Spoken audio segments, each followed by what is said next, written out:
আসসালামু আলাইকুম ওরহমতুল্লাহি ওবরাকাতুহ। আলহামদুলিল্লাহি রব্বিল আলামিন ওয়াল আকিবাতু লিল মুত্তাকিন ওয়াসসালাতু ওয়াসসালামু আলা আশরাফিল আমবিয়া ওয়াল মুরসালিন ওয়া আলা আলিহি ওয়া আসহাবিহি আজমাইন, আম্মা বা'দ। আউযু বিল্লাহি মিনাশ শাইতানির রাজীম।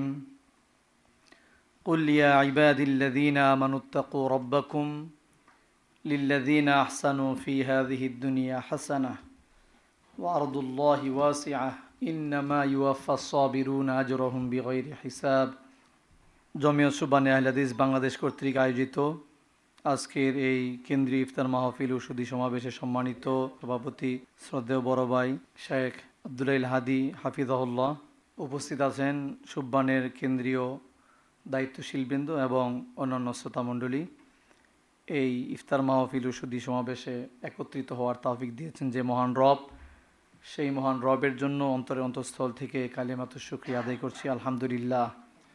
দরুদ ও সালাম শান্তির ধারা বর্ষিত হোক নবী মুহাম্মদুর রাসূলুল্লাহ সাল্লাল্লাহু আলাইহি ওয়াসাল্লামের উপরে।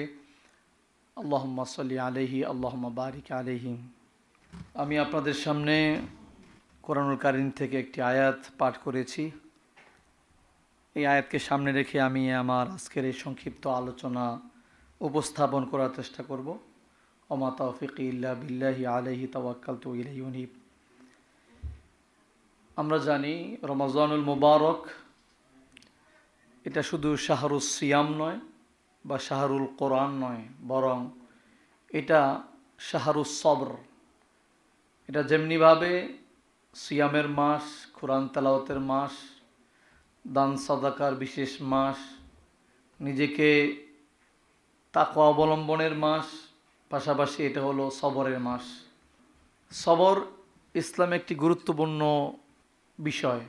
এই ব্যাপারে ইবনুল কাইয়িম আল জাওজি বলছেন যে আল্লাহ রাব্বুল আলামিন মহাগ্রন্থ আল কোরআনে 90 জায়গায় সবরের আলোচনা করেছেন। ওমর ফারুক রাদিয়াল্লাহু তাআলা আনহু তিনি বলছেন যে আমরা আমাদের জীবনে সবরকে, ধৈর্যকে জীবন জীবিকার মাধ্যম হিসেবে গ্রহণ করেছিলাম। আলী রাদিয়াল্লাহু তাআলা বলছেন সবর হলো ইমানের ক্ষেত্রে এমন জিনিস যে ইমানের ক্ষেত্রে সবর হলো এমন, মানুষের দেহের মধ্যে মাথার গুরুত্ব যেমন, মাথাবিহীন দেহের যেমন কোনো মূল্য নেই, ইমানের ক্ষেত্রে সবর ব্যতীত সেই ইমানেরও তেমন গুরুত্ব নেই। সবর এমন এক যন্ত্রের মতো যে যন্ত্র কখনো ব্যর্থ হয় না। সবর এমন এক তীরের মতো যে তীর কখনো লক্ষ্যভ্রষ্ট হয় না। সবর এমন এক মুজাহিদের মতো যে মুজাহিদ কখনো পরাজিত হয় না। সবর এমন এক দুর্গের মতো যে দুর্গ কখনো ধ্বংস হয় না। সম্মানিত শ্রোতামণ্ডলী, আল্লাহ রাব্বুল আলামিন মহাগ্রন্থ আল কোরআনে বলছেন, কুল, হে নবী আপনি বলে দিন, ইয়া ইবাদিল্লাযীনা আমানুত্তাকু রাব্বাকুম, হে আমার বান্দারা যারা ঈমান এনেছ, তোমরা তোমাদের রবকে ভয় করো। লিল্লাযীনা আহসানু ফি হাযিহিদ দুনিয়া হাসানা, তোমরা এই জমিনে পৃথিবীতে কল্যাণকর কাজ করো, ভালো কাজ করো। তোমরা যদি ভালো কাজ করতে পারো তাহলে তোমাদের জন্য রয়েছে হাসানা, উত্তম প্রতিদান। ওয়া আরদুল্লাহি ওয়াসিআ, আল্লাহর এই জমিন প্রশস্ত। তোমার যেখানে ইবাদত করতে সমস্যা হবে, ঈমান নিয়ে টিকে থাকতে সমস্যা হবে, তুমি সেখান থেকে হিজরত করে অন্য জায়গায় চলে যাও, আমার জমিন প্রশস্ত। ইন্নামা ইউওয়াফাস সাবিরুনা আজরাহুম বিগাইরি হিসাব, আল্লাহ সুবহানাহু ওয়া তাআলা কেবলমাত্র ধৈর্যশীলদেরকে তাদের কর্মের পরিপূর্ণ জাযা প্রতিদান দিবেন বেহিসাব, বিগাইরি হিসাব, হিসাব ছাড়া। এখানে আল্লাহ সুবহানাহু ওয়া তাআলা ধৈর্যশীলদের গুরুত্ব আলোচনা করেছেন, তাদের মর্যাদা আলোচনা করেছেন। সম্মানিত শ্রোতামণ্ডলী,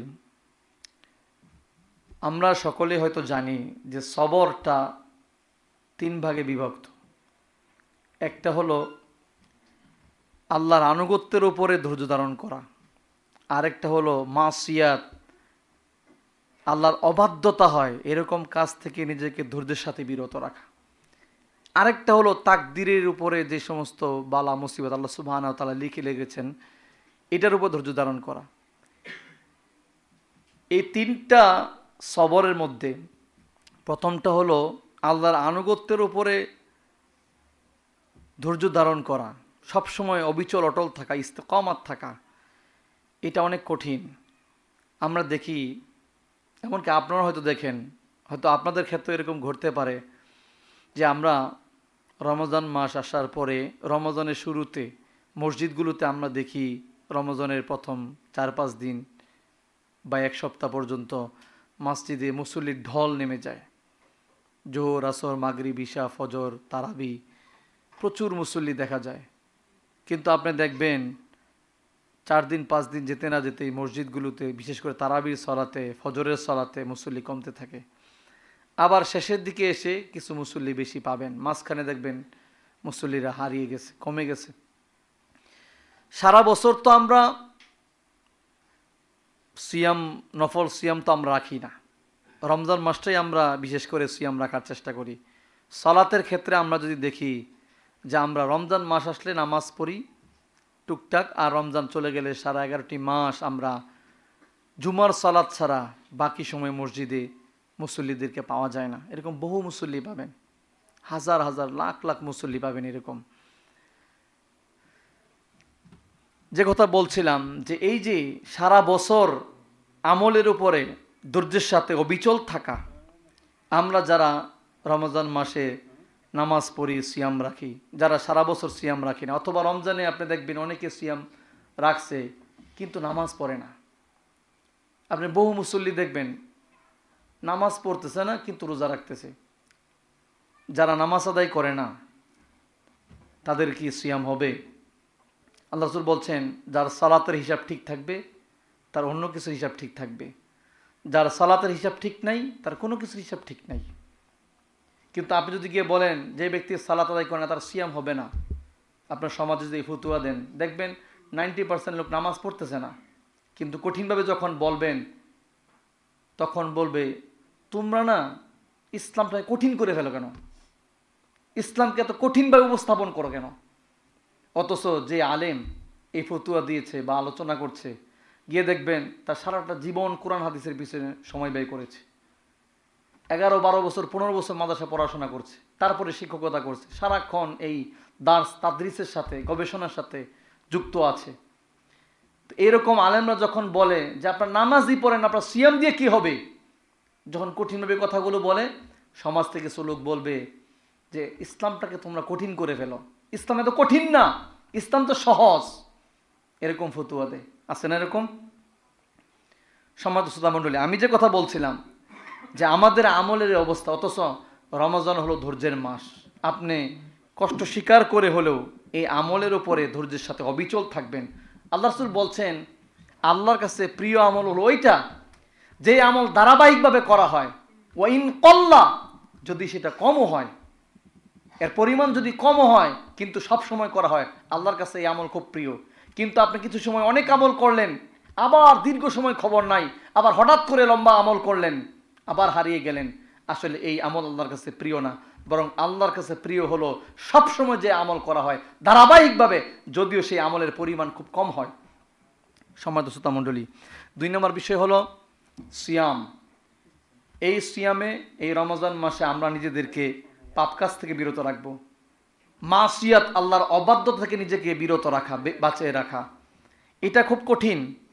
দেখেন, আমি গত পরশুদিন বৃহস্পতিবার গেলাম কিশোরগঞ্জে পাসপোর্ট অফিসে। তো পাসপোর্ট অফিসে যাওয়ার পরে সেখান থেকে বলছে যে জন্ম নিবন্ধনের ভেরিফাইড কপি লাগবে। তো এটা তো আমি নিয়ে আসি নাই। আমি গেলাম, একটা দোকানে গেলাম, দোকানে যাওয়ার পরে বললাম বের করে দেন এটা, তো তিনি বের করে দিয়েছেন। তো এইটা জাস্ট 1.5 থেকে 2 মিনিট সময় লাগছে, এবং একটা পেজ, ওনার কতটুকু কালি খরচ হয়েছে, অথচ এই একটা পেজের জন্য আমার কাছ থেকে 50 টাকা দাবি করেছে। রমজান মাস, বার্গেনিংয়ে যাই নাই। আমি বললাম এটার জন্য 50 টাকা নেবেন? বলছে আমরা 50 টাকাই নেই। আর কিছু বলেন, 50 টাকা দিয়ে দিয়েছি। তবে চিন্তা করেন, এই যে রমজান মাস, এই যে একটা কাজ আমি করলাম, এই যে আমি আমার কাছ থেকে, বা এরকম শত শত মানুষ এখানে আসে, বিপদে পড়ে আসে, প্রয়োজনে আসে, তো এখানে আসার পরে একটা পেজের জন্য যদি 50 টাকা দিতে হয়, আর আমাদের মুসলমানদের যদি এরকম চরিত্র হয়, আমরা কবে নিজেদেরকে সংশোধন করব? এটা তো রমজান মাস। আর সিয়ামু জুন্নাতুন, সিয়াম তো পাপ থেকে ডাল হিসেবে আমাকে রক্ষা করে পাপ থেকে। তাহলে আমরা কোথায় নিজেকে রক্ষা করলাম? আপনি গিয়ে দেখেন আজকে এই যে দোকানপাটগুলোতে, ফলের দোকান বলেন আর বাজারের বিভিন্ন জায়গায় যান, সব কিছুতে দাম অতিরিক্ত, অনেক বেশি দাম। অথচ আপনি আরব ভূখণ্ডে যান, তাদের আমল, তাদের চরিত্র, তাদের আচার আচরণ রমজান উপলক্ষে তারা অনেক জায়গায় ছাড় দিচ্ছে, কিন্তু আমরা এই আল্লাহর অব্যাহত থেকে বাঁচতে পারি না। সম্মানিত শ্রোতা মণ্ডলী, তো আমি যে কথা বলছিলাম যে সব সময় নিজেকে এই আল্লাহর অব্যাহত থেকে নিজেকে বাঁচিয়ে রাখা খুব কঠিন। আপনার চাইলেই আপনি লক্ষ লক্ষ টাকা ইনকাম করতে পারেন। এই যে একটা সময় চলছে, সরকারি কর্মকর্তারা তারা যে কি পরিমাণ দুর্নীতি করে, তো এই যে আপনি নিজেকে কিভাবে কন্ট্রোল করবেন? আপনার সামনে লক্ষ লক্ষ টাকার হাতছানি, কেউ জানবেও না। আপনি চাইলে টেবিলের নিচ দিয়ে টাকাগুলো নিতে পারেন, কিন্তু আপনি এই টাকাগুলো পাওয়ার পরে সামনে যখন আসলো, নিজেকে কিভাবে সবর করলেন, নিজে কিভাবে পাপ থেকে বাঁচিয়ে রাখলেন, কন্ট্রোল করলেন? যারা কন্ট্রোল করতে পারবে তারাই হলো সবর, তারাই হলো ধৈর্যশীল, তাদের জন্য সে পুরস্কার। রমজান আসছে আমাদেরকে এই ধৈর্যের শিক্ষা দেওয়ার জন্য। ধৈর্য শুধু রমজানের সাথে রিলেটেড না, সারা বছর সব সময় আল্লাহ সুবহানাহু ওয়া তাআলা প্রত্যেকটা নবী এবং রাসূলকে ধৈর্যের মাধ্যমে পরীক্ষা করেছেন। ইব্রাহিম আলাইহিস সালাম তার ধৈর্যের ব্যাপক পরীক্ষা নিয়েছেন, তার জীবনে অসংখ্য পরীক্ষা দিয়েছেন আর ধৈর্যের পরীক্ষা দিয়েছেন। সম্মানিত শ্রোতা মণ্ডলী, আল্লাহ সুবহানাহু ওয়া তাআলা আইয়ুব আলাইহিস সালাম বলছেন, ওয়া আইয়ুবা ইয নাদা রাব্বাহু আন্নী মাসসানিয়াদ দুররু ওয়া আনতা আরহামুর রাহিমিন। আল্লাহ বলছেন আইয়ুব আলাইহিস সালাম এভাবে বলছেন যে, নবী তুমি স্মরণ করো আইয়ুবের কথা, যখন তিনি তার রবকে ডাক দিলেন, আন্নী মাসসানিয়াদ দুর, আমাকে বিপদ আপদ মুসিবত দুঃখ কষ্ট অসুস্থতা আমাকে পাকড়াও করেছে, ওয়া আনতা আরহামুর রাহিমিন, হে আল্লাহ আপনি তো দয়াশীলদের দয়াবান। ফাস্তাজাবনা লাহু ফাকাশাফনা মা বিহি মিন দুর ওয়া আতাইনাহু আহলাহু ওয়া মিথলাহুম মাআহুম রাহমাতাম মিন ইনদিনা ওয়া যিকরা লিল আবিদিন। আল্লাহ বলছেন আমি তার ডাকে সাড়া দিলাম এবং তার অসুস্থতা দূর করে দিলাম। তার যে আহাল বাইত পরিবার পরিজন চলে গেছিল, তারা যে চলে গেছিল, এগুলো আমি নতুন করে আবার ফিরিয়ে দিলাম এবং তার যে অর্থ সম্পদ যা কিছু ছিল, আমি আমার কল্যাণ, আমার রহমত তার প্রতি আরো বাড়িয়ে দিলাম। ওয়া যিকরা লিল আবিদিন, গোটা বিশ্বের সকল আবেদদের জন্য এখানে উপদেশ। সম্মানিত শ্রোতা মণ্ডলী, আমি আলোচনা শেষ করে দিচ্ছি। 3 নম্বর বিষয় হলো যে আল্লাহ সুবহানাহু ওয়া তাআলা মানুষের জীবনে দুঃখ কষ্ট রাখেন, মুসিবত আসে। ওয়ালানাবলুওয়ান্নাকুম বিশাইইম মিনাল খাউফি ওয়াল জুই ওয়া নাকসিম মিনাল আমওয়াল ওয়াল আনফুসি ওয়াস সামারাত ওয়া বাশশিরিস সাবিরিন। আল্লাহ বলছে আমি তোমাদেরকে অবশ্যই পরীক্ষা করব, ভয় দিয়ে, ক্ষুধা দিয়ে, তোমাদের জান মাল অর্থ সম্পদ এগুলো ক্ষতির মাধ্যমে, ফল ফসলের ক্ষতির মাধ্যমে। অবাশশিরিস সাবিরিন, সুসংবাদ তাদেরকে। আমি একটা ফেসবুকে একটা ভিডিও দেখলাম, একটা ছেলে 17 থেকে 18 বছর হবে সর্বোচ্চ, এই একটা ছেলে একটা পা নাই, হয়তো অ্যাক্সিডেন্টে বা কোনো কারণে পাটা কাটা গেছে, সে একটা ক্রেসে যে মানুষের ধরে হাঁটে লাঠি, এই লাঠিতে ধরে সে আপনার রাস্তায় ফেরি করে ঝালমুড়ি এই ধরনের কি বিক্রি করে। একটা গাড়ি থামার সাথে সাথে 4-5 জন ফেরিওয়ালা বা এই হকার দৌড়ে গাড়িতে তাদের এই পণ্য বিক্রি করার জন্য দৌড়ে গেল। এই ছেলেটাও দূর থেকে, তার একটা পা নাই, সে এই ক্রেসে দৌড়ে গিয়া ওই গাড়িতে এক হাতে আপনার ঝালমুড়ি বা ঘুমনি যেগুলো আছে এগুলো বিক্রি করার জন্য এক হাতে, আর এক হাতে ক্রেসে বর করে দৌড়ে এসে যাচ্ছে এখানে বিক্রি করার জন্য। এটা একজন ভিডিও করলেন। একটু পরে যখন সে এসে বসলো, গাড়িটা চলে গেল, তাকে জিজ্ঞেস করলো, তোমার এই যে অল্প বয়সে 16-17 বছর বয়সে তোমার পা নাই, তোমার খারাপ লাগে না, কষ্ট লাগে না? সে বলছে না, আমার কোনো কষ্ট নাই, আমার কোনো কষ্ট নাই, এটা আমার খারাপ লাগে না, আমার ভাগ্যে ছিল তাই হয়েছে। তাকদীর, আল্লাহ সুবহানাহু ওয়া তাআলা আমাদের ভাগ্যে এরকম বিপদ আপদ রেখেছেন, মুসিবত আছে, আসবেই কিয়ামত পর্যন্ত প্রতিটা মুমিনের জীবনে, কিন্তু এর উপরে যারা ধৈর্য ধারণ করবে তাদের জন্য সুসংবাদ। রাসূল বলছেন মুমিনের বিষয়টাই হলো আশ্চর্যজনক, যখন তার উপরে বিপদ আসে সে ধৈর্য ধারণ করে, তার জন্য খয়ের, কল্যাণ। আর যখন তার কোনো কল্যাণ হয়, কোনো সফলতা আসে, সে আল্লাহ শুকরিয়া আদায় করে, এটাও তার জন্য কি কল্যাণকর। সম্মানিত শ্রোতা মণ্ডলী, তাই সবর সবসময় আমাদের থাকা উচিত, বিশেষ করে রমজানুল মুবারকে সকল অন্যায় অপকর্ম হারাম থেকে আমাদেরকে বেঁচে থাকতে হবে। সকাল থেকে সন্ধ্যা পর্যন্ত না খেয়ে থাকলেন কিন্তু সকল অন্যায় চললো, এটার নাম সিয়াম না, বরং সিয়াম আমাদেরকে ট্রেনিং দেওয়ার জন্য আসছে। এই একটা মাসের ট্রেনিংয়ের মাধ্যমে গোটা 11টা মাস আমরা চলবো, কিন্তু ট্রেনিং আমরা কোনো রকম করলাম, এই ট্রেনিং দিয়ে আমরা চলতে পারবো না। আল্লাহ সুবহানাহু ওয়া তাআলা আমাদের সকলকে রমজানের প্রত্যেকটা সিয়াম পরিপূর্ণরূপে ভুল ত্রুটির ঊর্ধ্বে যেন আমরা আমল করতে পারি, বেশি বেশি কোরআন তেলাওয়াত করতে পারি, নফল আদায় করতে পারি, পাশাপাশি যেন আমরা ধৈর্যের শিক্ষা নিতে পারি। আল্লাহ সুবহান তাআলা আমাদের সকলকে ধৈর্যের মাসের এই ধৈর্য পরিপূর্ণরূপে ধারণ করার এবং ধৈর্যের শিক্ষা নেওয়ার তৌফিক দান করুন, আমিন। যে আলোচনাগুলো করলাম আল্লাহ সুবহান তাআলা আমাদের সকলকে, আমাকে সহ আপনাদের সকলকে আমল করার তৌফিক দান করুন, আমিন।